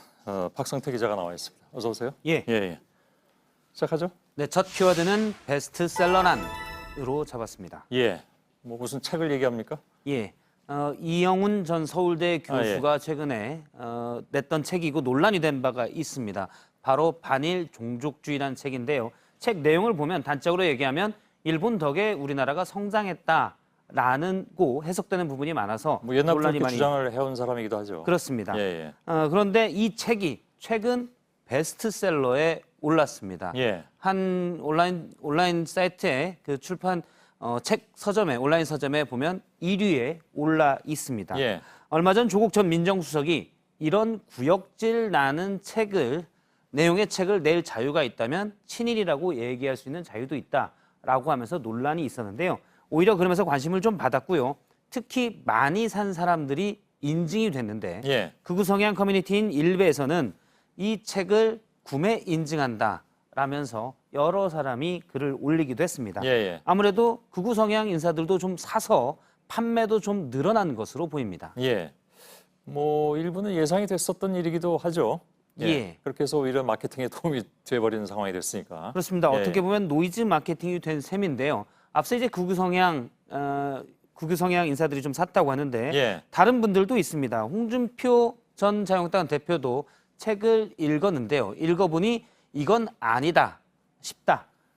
상당히 보수적 시각에서도 받아들일 수 없는 내용이 너무 많다라는 것이고요. 예. 그런데 왜 이런 책을 보수 유튜버가 띄우는지 모르겠다. 그러면서 이런 책들 때문에 보수 우파들이 좌파들의 친일 프레임에 갇힌다라고 했습니다. 예. 책을 비판하는 내용인데 어쨌든 책을 사서 읽어본 겁니다. 자유한국당의 장제원 의원도 제가 직접 물어봤는데 책을 사서 읽었는데 읽는 동안 심한 두통을 느꼈다라면서 책 내용은 비판했지만 어쨌든 책은 역시 사서 읽게 됐습니다. 예, 예. 이렇게 책을 비판하려거든 또는 책 내용을 좋아서든 읽다 보니까 책 자체는 판매가 늘었고 예. 베스트셀러로 올라가는 역설이 생겼습니다. 예. 뭐 극우니 보수니 얘기했지만 뭐 이런 문제에 있어서 보수 진보가 따로 있는 건 아니니까. 그렇습니다. 예, 예. 두 번째 키워드는요? 두 번째 키워드는 정 때문에로 잡았습니다. 예. 무슨 정을 얘기합니까? 오늘 민주평화당 의원 10명이 탈당계를 당에 제출했습니다. 예. 그런데 따져보면 이분들은 지난 10일 탈당 선언을 했고 오늘 탈당계를 제출했고 탈당 일자는 16일로 했습니다. 아, 그게 뚝뚝 떨어져 있네요? 그렇습니다. 예. 뭔가 장치를 여러 번 만들어 놓은 느낌인데요. 유성엽 의원의 얘기를 직접 들어보겠습니다. 예. 탈당계를 오늘 제출을 했고 탈당 2를 8월 16일로 조치를 했습니다. 예. 뭐 따로 이유가 있습니까? 구체적인 것은 돈 때문인데요. 아, 이 돈에 바로 정 때문이다라는 해석이 나왔습니다. 예. 15일을 기준으로 보통 매 분기마다 국가에서는 정당 보조금을 각 정당에 지급을 하는데 예. 분기별로 이번에는 3분기 지급이 8월 15일입니다. 예. 그래서 현재 민주평화당 의원 수가 14명인데요. 14명인 경우 2분기 기준으로 봤을 때 6억 4천만 원 정도의 정당 보조금이 나오는데 예. 15일 전에 10명이 탈당하면 2억 4천만 원밖에 나오지가 않습니다. 그렇군요. 16일 날 탈당하면 4억 원을 더 받게 되는 겁니다. 예, 예. 한 탈당파의 관계자는 정 때문이다. 같이 일하던 당직자도 그대로 민주평화당에 남았는데 우리 탈당 때문에 국고보조금이 줄게 할 수 있느냐라고 얘기를 했고요. 예. 박지원 의원도 나중에 보면 그분들과 그러니까 민주평화당에 남아있는 인사들과도 함께 할 것이다. 국고보조금 더 받아가라고 아량을 베푼 것이다 라고 했습니다. 예. 근데 함께 하게 되면 국고보조금이 8월 15일 이후에서 4억 원이 더 가게 되면 만약 함께 한다면 그 돈 역시 탈당파가 같이 쓸 수 있게 됩니다. 그렇겠죠. 그 뭐 국민 세금인데 자기들끼리 이렇게 세금 예. 가지고 얘기를 하고 있군요. 예. 세 번째 키워드는요? 세 번째 키워드는 응답하라 안철수로 잡았습니다. 예. 무슨 얘기입니까? 예, 안철수 전 국민의당 대표 얘기인데요. 최근 바른미래당 분열 그리고 민주평화당에서도 탈당이 이루어지자 제3당과 4당을 기점으로 정계 개편이 시작되는 것 아니냐라는 얘기가 많습니다.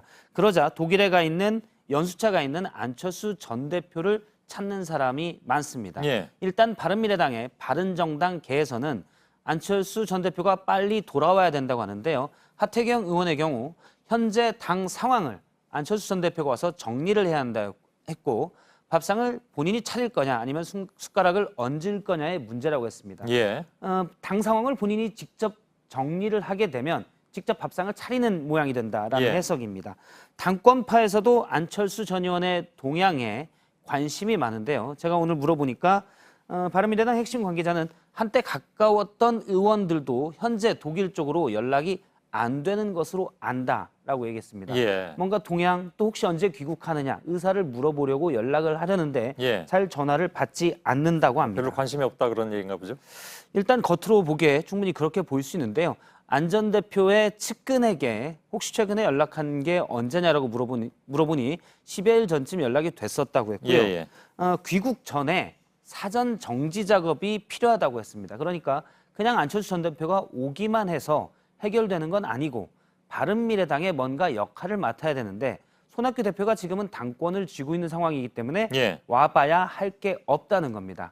그래서 안철수 전 대표 측이나 또는 바른정당계 측에서 미리 사전 정지 작업을 좀 해주기를 바란다라는 의미로 해석이 됩니다. 알겠습니다. 박성태 기자와 함께했습니다. 수고했습니다. 네, 내일도 무더위가 이어집니다. 전국 대부분 지역에 폭염특보가 내려진 가운데 낮 최고 기온은 서울과 광주 34도, 대구 36도, 부산 32도까지 오르겠습니다. 경기 남부를 비롯한 내륙 지역엔 오후 한때 소나기가 오는 곳이 있겠습니다. 예, 저희들은 내일도 최선을 다하겠습니다. 여러분 고맙습니다. Today is gonna be the day that they're gonna throw it back to you. By now you should have somehow realized what you gotta do. I don't believe that anybody feels the way I do about you now.